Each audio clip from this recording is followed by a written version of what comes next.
Moving into Willowbrook Estates seemed like a dream come true. The houses were pristine, the lawns perfectly manicured, and everything had that picture-perfect suburban charm I had been searching for.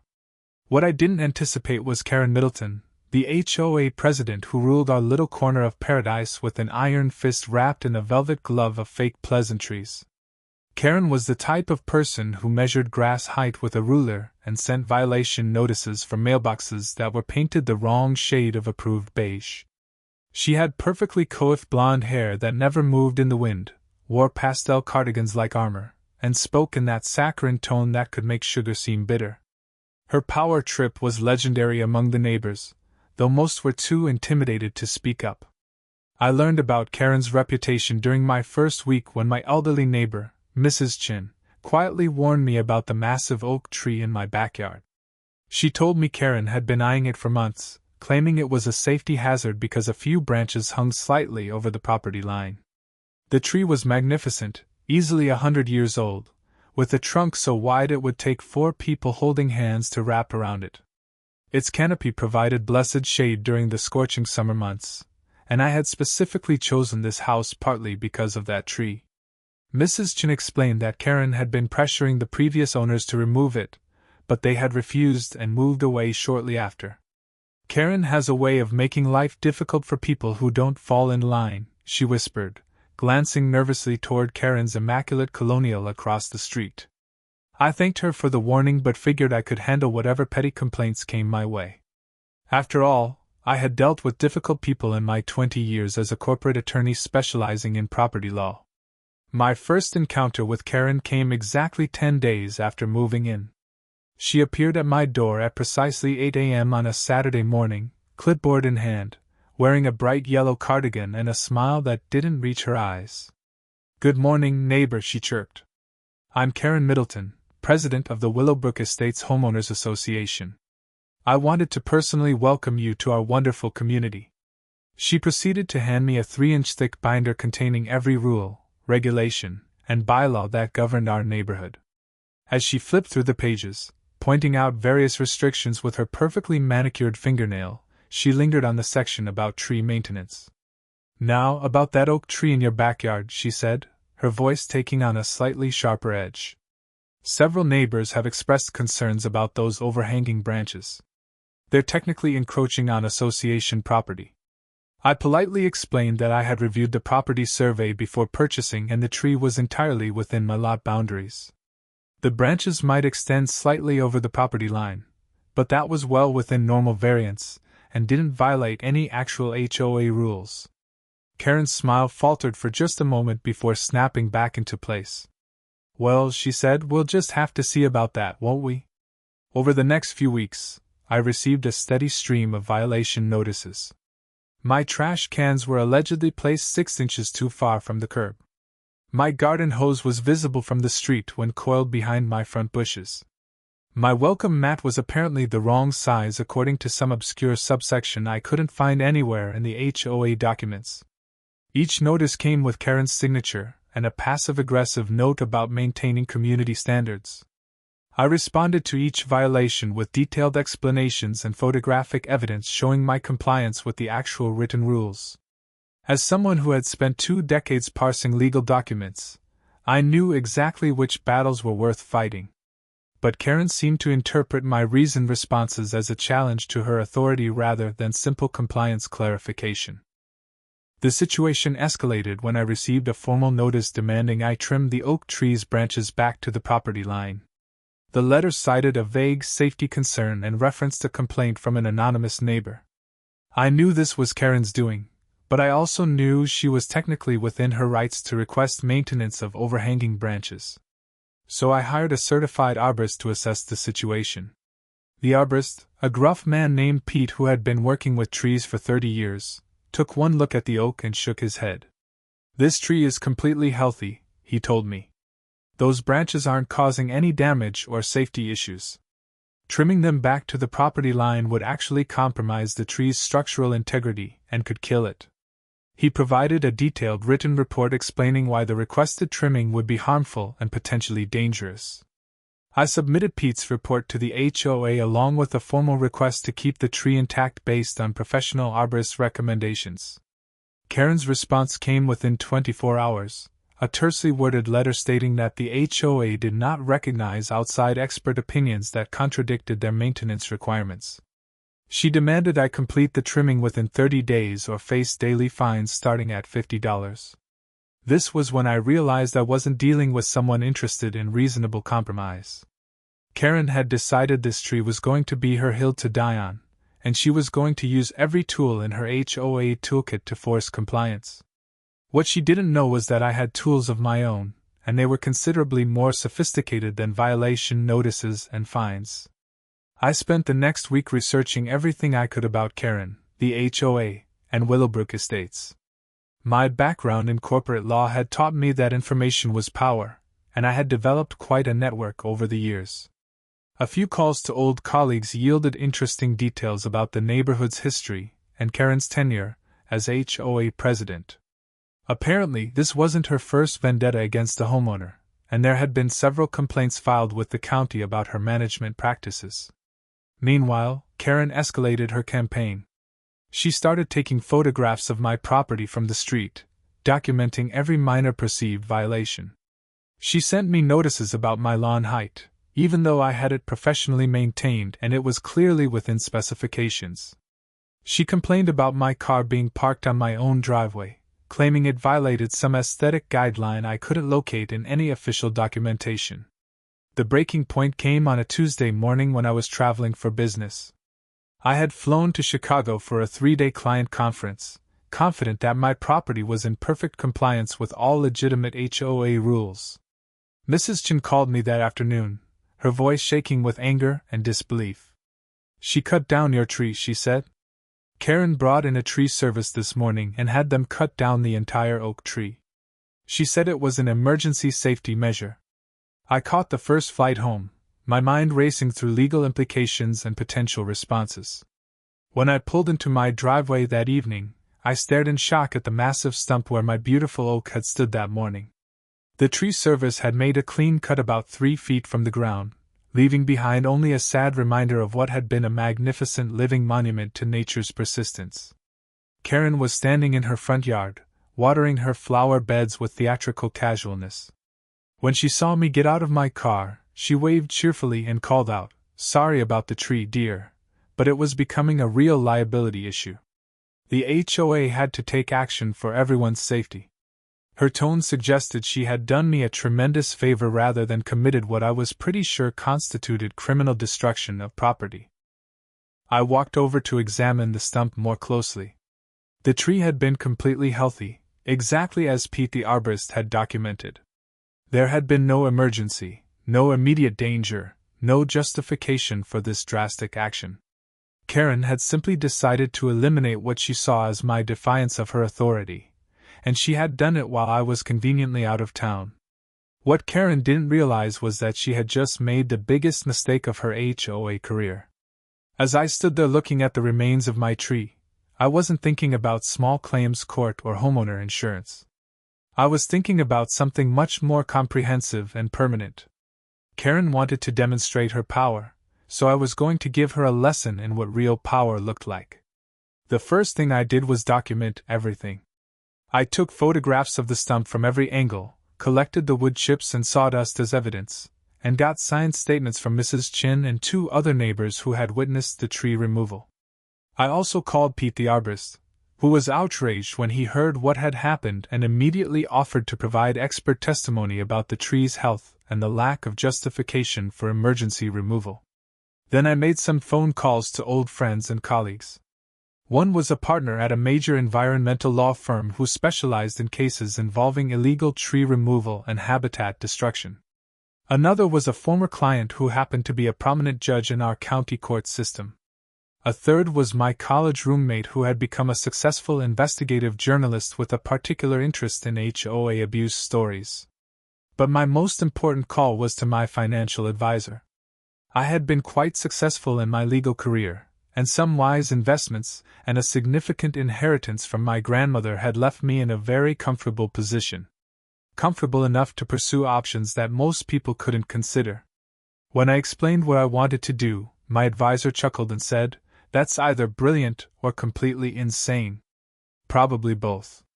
I spent the next 2 weeks researching property records, zoning laws, and municipal regulations. What I discovered was fascinating. Willowbrook Estates had been built on land that was originally part of a larger parcel owned by a development company. When the HOA was established, certain utility easements and access rights had been grandfathered in, creating a complex web of legal obligations and restrictions that most residents knew nothing about. More importantly, I learned that the electrical infrastructure for the entire neighborhood depended on a single main power line that ran through a narrow easement behind the houses. This easement was technically separate from the individual property lots, and access to it was governed by a series of agreements between the power company, the original developer, and the HOA. The power company's easement agreement included a specific clause about tree maintenance and vegetation management. Any trees within 50 feet of the main power line required utility company approval before removal. The massive oak in my backyard had been well outside this zone, but there were several other trees throughout the neighborhood that fell within the restricted area. Here's where Karen's obsession with rules and regulations was about to backfire spectacularly. As HOA president, she was responsible for ensuring compliance with all utility easement requirements. The power company's records showed that she had never requested the required vegetation management inspections, despite having been notified multiple times about this obligation. I contacted the power company's legal department and filed a formal complaint about unauthorized tree removal and failure to maintain proper vegetation management in the utility easements. I also provided them with detailed documentation of Karen's pattern of arbitrary tree removal decisions and her apparent disregard for utility company requirements. The response was swift and decisive. The power company immediately scheduled an emergency inspection of all vegetation within their easement areas throughout Willowbrook Estates. What they found was exactly what I had expected: dozens of violations, including several large trees that posed actual risks to the power lines, none of which Karen had ever addressed despite her obsession with my perfectly safe oak tree. But I wasn't done yet. My next step involved the county planning department. I filed a formal complaint alleging that the HOA was operating outside its legal authority by making unilateral decisions about tree removal without proper permits or environmental impact assessments. The complaint triggered an investigation into the HOA's management practices and Karen's decision-making process. The county inspector who reviewed my case was particularly interested in the fact that Karen had ordered the removal of a healthy, century-old oak tree without any documented safety justification, while simultaneously failing to address legitimate hazards in the utility easements. The inspector's report was damning, concluding that the HOA had violated multiple county ordinances and state environmental protection laws. While these investigations were proceeding, I was working on the centerpiece of my response. Through a series of carefully structured transactions involving shell companies and legal trusts, I quietly purchased 3 key properties in Willowbrook Estates. These weren't random purchases, but strategically selected lots that controlled access to critical infrastructure and common areas. One property was a corner lot that controlled the main entrance to the neighborhood. Another was a small parcel adjacent to the community clubhouse that included the parking area and pool access. The third was a narrow strip of land that included part of the jogging path and the only road access to the back section of the neighborhood where Karen lived. The beauty of these purchases was that they were all technically legal and properly recorded with the county. The sellers were happy to get good prices for their properties, and I made sure all transactions were handled through intermediaries so my name never appeared in the initial paperwork. Once I owned these strategic properties, I filed applications with the county to establish private access restrictions and install security measures. This was completely within my rights as a property owner, and the county approved my permits without question. After all, I was simply exercising standard property rights that any landowner could invoke. The final piece of my plan involved the power company's remediation requirements. Based on their inspection findings, they issued a formal order requiring immediate vegetation management throughout the utility easements. This meant removing or trimming dozens of trees that actually did pose risks to the power infrastructure. The cost estimate for this required work was substantial, nearly $200,000. Under the HOA's governing documents, this type of emergency infrastructure maintenance had to be funded through a special assessment to all homeowners. Karen, as HOA president, was legally obligated to implement this assessment and oversee the required work. Here's where her years of petty tyranny came back to haunt her. Many homeowners were already fed up with Karen's arbitrary enforcement and excessive fines. When they received notices about a massive special assessment to fix problems that Karen should have been managing all along, the community rebellion was swift and decisive. A group of homeowners organized a recall petition to remove Karen from her position as HOA president. They had more than enough signatures within a week. The petition cited her failure to properly maintain utility easements, her arbitrary enforcement of rules, and her unauthorized destruction of private property, namely my oak tree. But Karen wasn't going to go down without a fight. She tried to block the recall election by claiming procedural violations and challenging the validity of the petition signatures. She sent threatening letters to homeowners who had signed the petition, warning them about potential legal consequences for undermining HOA authority. This was when I decided it was time to reveal my hand. I scheduled a special HOA meeting and formally announced my ownership of the 3 strategic properties I had purchased. Under my property rights, I was immediately implementing new access restrictions and security protocols. The main entrance to Willowbrook Estates would now require keycard access, available only to residents who were current on all HOA dues and special assessments. The community clubhouse and pool would be closed to residents who had any outstanding violation notices or unpaid fines.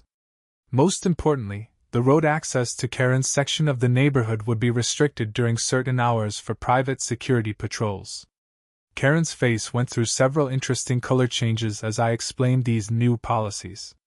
She tried to argue that I couldn't restrict access to community areas, but I calmly explained that these were now privately owned properties and I was simply exercising standard landowner rights. Everything was completely legal and properly permitted. But the real shock came when I announced the final component of my plan. As compensation for the illegal destruction of my oak tree, I was filing a lawsuit against the HOA for property damage, emotional distress, and punitive damages. The suit was seeking $500,000 in damages, plus attorney fees and court costs. Under the HOA's insurance policy and governing documents, Karen was personally liable for any damages resulting from actions she took outside her legal authority. Since she had ordered the tree removal without proper justification or legal process, she would be personally responsible for any judgment against the HOA. The lawsuit also included a detailed accounting of all the procedural violations and arbitrary enforcement actions Karen had taken during her tenure as president. My attorney had done an exhaustive review of HOA records and found dozens of instances where Karen had exceeded her authority or violated the association's own rules. Karen tried to respond with her usual bluster and threats, but her voice was shaking and her confident demeanor was rapidly crumbling. She demanded to know how I could afford to purchase 3 properties and hire expensive attorneys for a lawsuit over a tree. "Who do you think you are?" she sputtered. I smiled and handed her my business card, which she had apparently never bothered to look at carefully. It identified me as a senior partner at one of the state's most prestigious corporate law firms, specializing in property litigation and municipal law. Below my name was a list of professional credentials and bar admissions that made it clear I wasn't just some random homeowner she could intimidate. "I'm someone who knows exactly what the law allows and what it doesn't," I explained calmly. "I'm also someone who has the resources and patience to pursue legal remedies when my property rights are violated. You cut down my tree without permission, so now you get to learn about consequences." The full scope of Karen's situation was becoming clear to everyone in the room. She was facing a recall election that she was almost certain to lose. The HOA was facing a massive special assessment for utility easement maintenance that she had neglected. She was personally liable for a $500,000 lawsuit. And the neighborhood infrastructure was now controlled by someone who had every legal right to make her life as difficult as she had made mine. Karen's eyes widened as she realized that her petty power trip had escalated into a complete catastrophe that threatened not just her position as HOA president, but potentially her personal financial security and her ability to even access her own home. The woman who had wielded violation notices like weapons was now facing legal consequences that made her fines look like pocket change. "You can't do this," she whispered, but even as she said it, she knew it wasn't true. "I had done everything completely legally, using the same system of rules and regulations that she had used to torment her neighbors. The difference was that I had the knowledge, resources, and patience to play the game at a much higher level than petty HOA politics." Karen stood there in stunned silence, finally understanding that she had picked a fight with someone who was prepared to use every legal tool available to demonstrate exactly what real power looked like, and that her reign of petty tyranny was about to come to a very expensive end.